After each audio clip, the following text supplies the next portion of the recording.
د بلخ ولایت د څارویو دولتي مسلخ د روان لمریز کال له پیل راهیسې 5930 کیلوګرامه خرابه شوې غوښه او ځیګرونه سوځولي دي. د یاد مسلخ مالي او اداري مدیر وایي چې د دې مرکز د کارکوونکو لخوا له قصابیو څخه د څارنې کمیسیون سره په همکارۍ د مزار شریف ښار په کچه دغه خراب شوي ځیګرونه او غوښه ترلاسه شوي.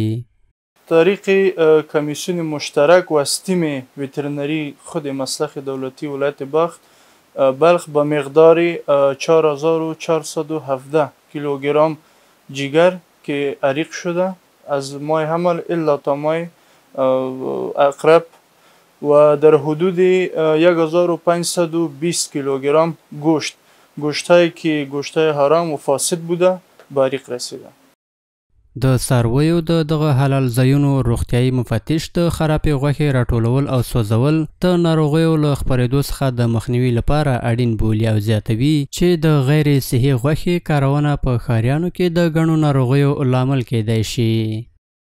تقریبا بالاتر از 2.5 ساعت امراض هست که بین انسان و حیوان مشترک می باشد یا آلوده یا مصاب به همه امراض می شدن. خدای نخواستد اگر هر فامیل ما حد اوسط 5 نفر اگر مد نظر بگیریم اینمی تقریبا 3000 نفر به مصاب به امراض گوناگون می شد. ورته مهال ښاریان هم د بلخ د دولتي مسلخ له فعالیتونو څخه د ستاینې ترڅنګ د صحي غوښې په برابرولو کې د دغه مسلخ کړنې ګټورې بولي او د دې پروسې پر دوام ټینګار کوي.